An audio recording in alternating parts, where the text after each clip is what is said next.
연주쌤의 거꾸로 기술 과정 9강 주생활 문화 편입니다. 오늘의 학습 목표 볼까요? 오늘의 학습 목표는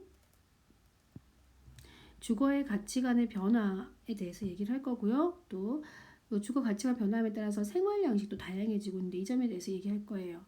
그리고 이걸 통해서 더불어 살아가는 주생활 문화를 생각해 볼 수 있는 시간을 갖도록 하겠습니다. 자, 그러면 먼저 주거라고 하는 단어의 용어부터 정리를 좀 하고 가야 될 것 같아요. 주거라고 하는 것은 우리가 말 그대로 살고 있는 우리 집, 주택이라는 건물이라고 하는 의미에다가 그 건물 안에서 이루어지는 가족의 생활의 모든 부분, 그 다음에 우리 그 주택을 주변으로 해서 이웃이나 그 주변의 환경, 이런 거 뭐라고 근린 환경이라고 하거든요. 그런 환경을 포함한 모든 근거지, 모든 공간, 모든 생활을 주거라고 표현해요. 그러니까 아주 큰 의미죠. 큰 의미를 갖고 있는 거죠. 넓고 큰 의미를 갖고 있어요. 자, 먼저 주거의 가치관을 얘기하기 전에 그러면 이 주거라고 하는 이런 공간, 근거지가 인간의 근거지가 갖는 기능을 좀 볼게요. 쉽게 얘기하면 집의 기능을 생각하시면 돼요.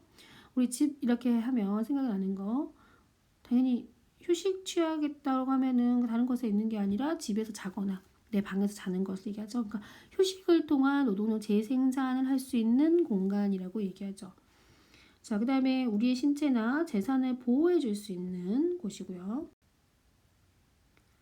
그다음에 그 안에서 자녀를 돌보고 노인을 돌보고 이렇게 가족들이 함께 돌봄을 받는 공간이면서 가정생활이 이루어지는 공간이고요. 우리의 일상생활을 할 수 있도록 해주는 공간을 가지고 있는 걸 주거의 기능이라고 할 수가 있죠. 자, 그러면 주거 가치관부터 얘기를 해볼게요. 그러니까 주거 가치관이라고 하는 용어는 뭐냐면 이 집, 주거에 대해서 개인이나 가족이 어떤 게 중요하다라고 여기는 생각이나 가치를 주거 가치관이라고 해요. 이게 과거에서부터 현재까지 많이 변화되고 있죠. 자, 그러면 과거에는 어떤 가치관을 가졌을까요? 과거는 이 집이라고 하는 거, 주거라고 하는 게 어떤 의미였냐면 신분을 가리키는 거였겠죠. 그러니까 뭐 평민은 천민은 뭐 초가집이나 이렇게 허름한 집에 산다거나 천막에 사는데 뭐 양반이나 중위 이상은 뭐 한옥이나 큰 한옥, 뭐 으리으리한 집 이런 곳에 산다고 생각할 수 있었겠죠. 그리고 산업 시대 이후로는 이게 재산의 의미였죠. 재산이나 부의 의미. 그러니까 우리 한국에서도 내 집을 갖는 것을 아주 중요한 일로 생각을 했어요. 이게 나의 재산을 가리키는 거기 때문에. 근데 오늘날에는 좀 이 가치관이 변화되고 있어요. 그냥 거주 자체의 개념이 많이 강조됐죠. 그러니까 내가 거하는 곳, 내가 휴식을 취하는 곳, 내가 생활할 수 있는 공간 이런 개념이 커졌고요. 그리고 그 안에서 우리 가족이 함께 생활하기 때문에 소통하고 휴식을 누리고 또 이웃과 함께하고 하는 개념들이 강조되기 시작을 했어요. 그러다 보니까 내 집을 갖는 것보다 그냥 임대, 잠시 빌려서 얼마 기간 동안 빌려서 사는 것들도 큰 문제가 되지 않는다라고 보는 게 그렇고요. 그다음에 가족이 함께 생활하고 삶의 질을 늘리고 행복하게 살 수 있다면 그런 장소라면 어떤 것이든 괜찮다라고 하는 개념이 강조되고 있고 또 이웃과 잘 지내고 이웃과 함께 가고 우리 층간소음 이런 문제가 많이 되는데 이런 것들을 좀 극복하고 이런 것들이 중요하게 됐죠.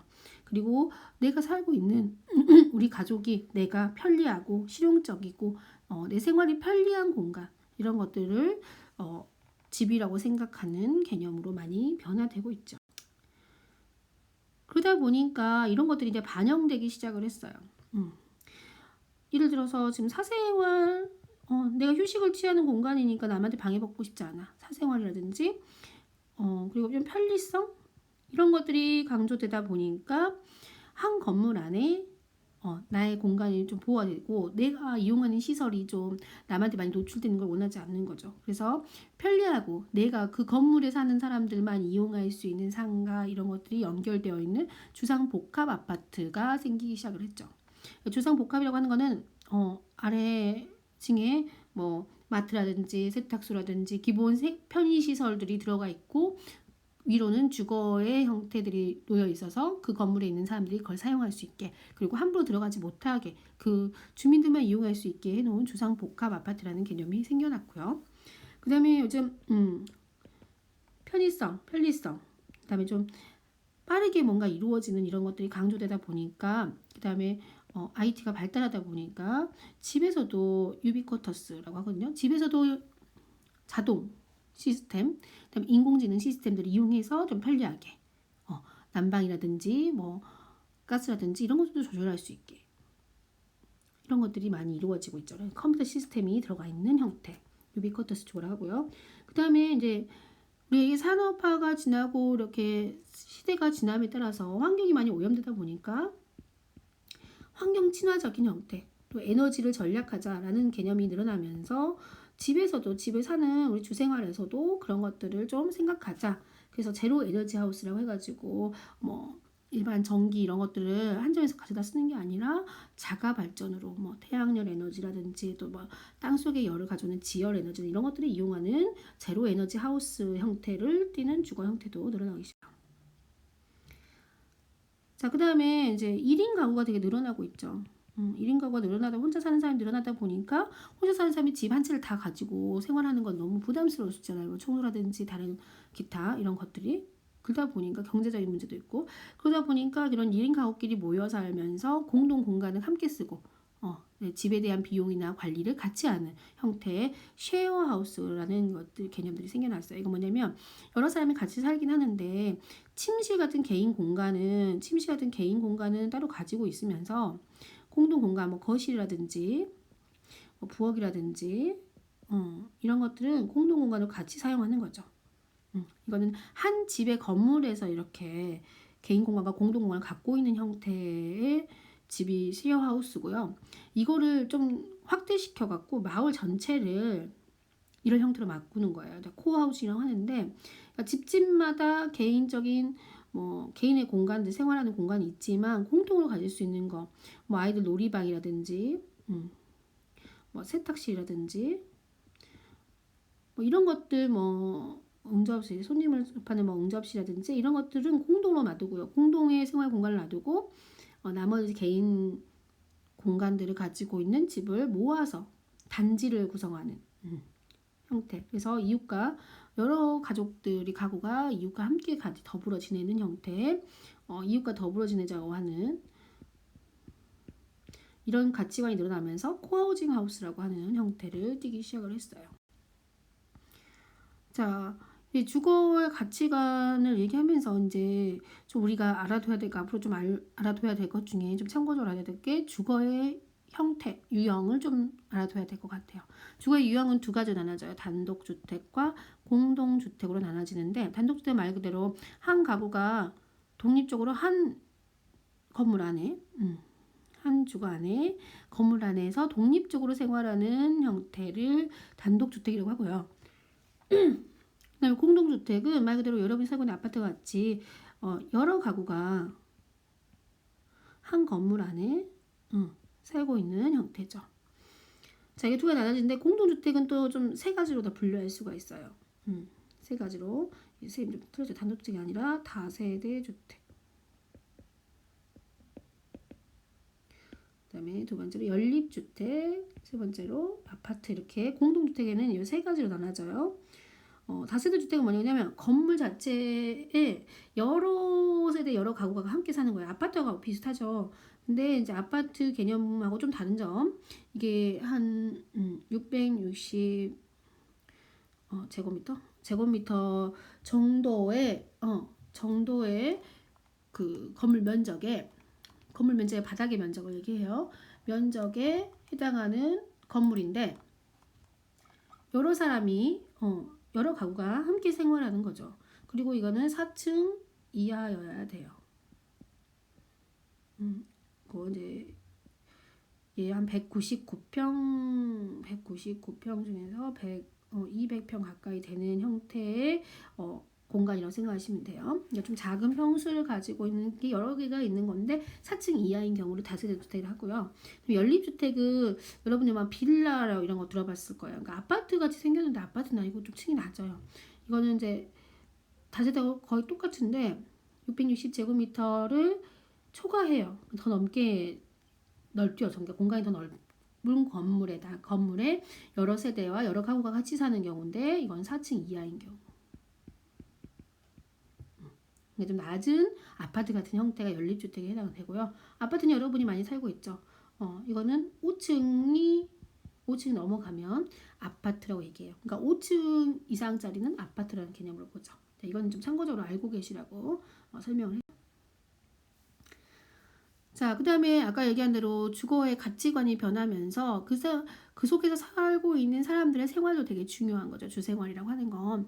거기 개인과 가족이 그 공간에서 살고 있는 생활 방식을 묶어서 주거 생활 양식이라고 표현을 해요. 근데 이거에 따라서도 집의 형태나 유형이 바뀌죠. 자, 그러면 주거 생활 양식에 따라서 어떤 주거 형태들이 나오는지 좀 볼게요. 이게 가족 구성원 쉽게 얘기하면 그 안에 구성원들이 어떻게 살고 있느냐, 이 구성원에 따라서 변화가 되죠. 자, 먼저 아까 얘기한 대로 1인 가구가 늘어나면서 편의성이나 안전성을 중요하게 생각을 해요. 그러다 보니까 나의 개인 공간들이 좀 밀집되어 있는 원룸 형태를 많이 이용을 하는 형태가 나타났죠. 그리고 아까 얘기한 대로 쉐어하우스. 나 혼자 살기에는 좀 부담스러워요. 집을 관리하거나 내가 뭔가를 생활하는 게. 그러면 여러 사람이 함께 모여 살지만 내 개인 공간을 가지고 있고 공동 공간을 같이 쓰는 부엌이라든지 거실이라든지 이런 것들 같이 쓰는 이런 형태의 주거가 늘어났고요.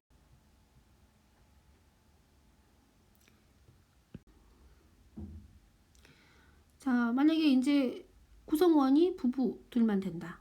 네, 자녀가 없는 부부들, 그러니까 2인이 된다고 했을 때 뭘 많이 중요하냐면 여가를 많이 중요하게 생각하고 기능을 가지고 있는 주거 형태들이 발달해요. 그래서 부부만 살아가면서 살 수 있는 부부 공간에 취미 생활을 할 수 있는 공간들이 늘어난다거나, 그다음에 유비쿼터스 형태의 주거들이 2인 가구에서는 많이 볼 수 있는 생활 양식이 돼요.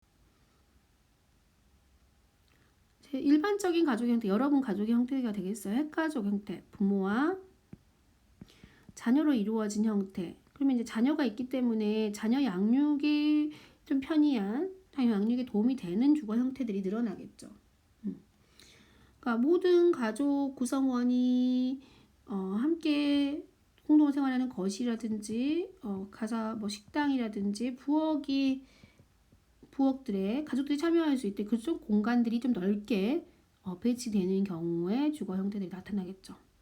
그 다음에 아까 얘기한 대로 요즘은 워낙 바쁘다 보니까 개인이 자녀 양육을 모두 다 돕는다는 게 쉽지가 않아요. 그래서 단지를 이루고 있는 사람들하고 또 비슷한 직업군, 비슷한 환경을 가지고 있는, 비슷한 자녀를 가지고 있는 가족끼리 모여서 어떤 단지를 이루어서 함께 공동 육아도 하고 공동 식사도 하고 공동 세탁도 하고 공동 문제도 해결해 가면서 이 단지를 이루고 있는, 서로 더불어서 살고 있는 코하우징 주거가 늘어나고 있어요.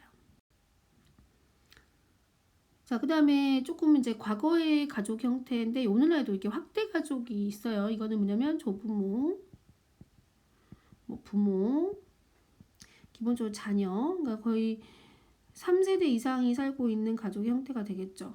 더 많이 쓰죠. 삼촌, 이모도 같이 살 수 있고, 이런 형태의 가족은 여러 세대가 살기 때문에 조화를 이루고 있을 수 있는 공간이 많아야겠죠. 그러니까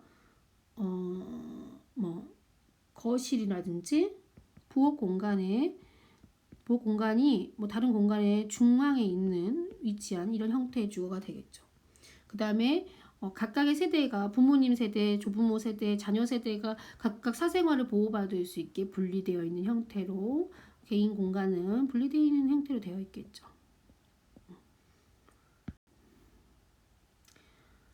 자, 그 다음에 노인 혼자 살고 있는 우리가 이제 고령 사회가 되다 보니까 노인이 생활하기 편리한, 안전한 그런 중심의 주거가 늘어나겠죠.